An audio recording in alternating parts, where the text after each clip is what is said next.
مش واخدين بالكم من حاجة؟ ان واقعة الكلب دي حصلت يوم غلاء البنزين عزيزي المواطن الشقيان التعبان العيان الكحيان المتهان. سمعت عن اخر صيحة الكلب السكرة ده؟ ما سمعتش عنه؟ يا ده انت فاتك كتير قوي.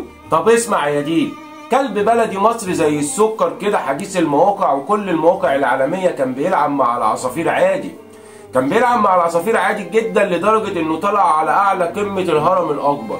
الهرم بتاعنا خوف وخفرع ومنقرع. وفضل برضه بيلعب مع العصافير وكانوا عايشين بقى في لحظة حلوة كده، تحس ان انت في شم النسيم كده. الكلب كان بيلعب وبينط على الصخور والعصافير طايرة معاه، هو يطلع درجة والعصافير تطلع درجة وهم عايشين اللحظة الحلوة. ده احد السياح لقطهم صورة وهم طايرين بالمظلة، وده على فكرة مسموح عادي الطيران بالمظلات في المنطقة دي عشان بس الهري الكتير. لكن عشان تطلع الهرم نفسه كبني ادم جرب كده، عشان تطلع هتتلسوع، اوعى تقلد الكلاب. كل المواقع العالمية دلوقتي بتحتفل بالكلب البلدي بتاعنا ده، حاجة حلوة. خليك فخور كده ببلدك وبنفسك. وعاملين احتفال بالكلب البلدي المصري، والعلماء الاجانب نفسهم عندهم ذهول ان هو يطلع كل المسافة دي وهو بيلعب مع العصافير رغم الضغط الجوي واتجاه الرياح وما وقعش. شفتوا الذهول من ايه؟ ان الكلب خرق قوانين الطبيعة لدرجة ان في بعض الاجانب قالوا ده روح انوبيس حارس ممر الروح.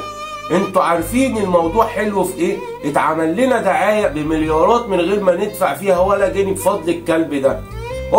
اوعى تستهتر بالكلاب البلدي بتاعتنا. خد بقى التقيل، في اجانب عايزين يجوا ويشوفوا الكلب ده ويدفعوا فيه اي تمن. السؤال هنا بقى، الكلب ده راح فين؟ طب موجود فين؟ طبعا الكلب ده ثروة كبيرة، فلازم كده احنا هنحبسوه عشان خاطر حضراتهم يجوا ويتفرجوا عليه. طبعا فين بقى لجنة حقوق الحيوان تيجي تشوف الكلب ده هو فين؟ بقى هنا على اخر الزمن الكلاب بتشغلنا عن حاجات تانية، وانت فاهم احنا بنتكلم عن ايه هي الحاجات التانية، وتبقى حديث المواقع وحديث المدينة على اخر الزمن نقعد نتكلم عن الكلب والحيوانات وننسى بقى حاجاتنا التانية. وعايزكم طب تفهموا ايه هي الحاجات التانية، وطبعا احنا فاهمين بعض كويس.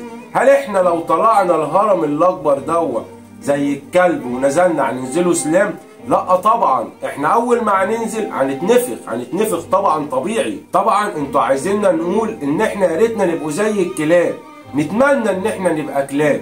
وهقول لك على حاجه، فعلا لو احنا حيوانات كنا هنعيش ببلاش وكنا هناكل ببلاش وكنا هننام ببلاش وهنتجوز ببلاش وكل حاجه في حياتنا هتبقى ببلاش. دي اخرتها يا عزيزي المواطن الشقيان التعبان الغلبان الكحيان الندمان ان الحيوانات عايشين احسن مننا. سلام.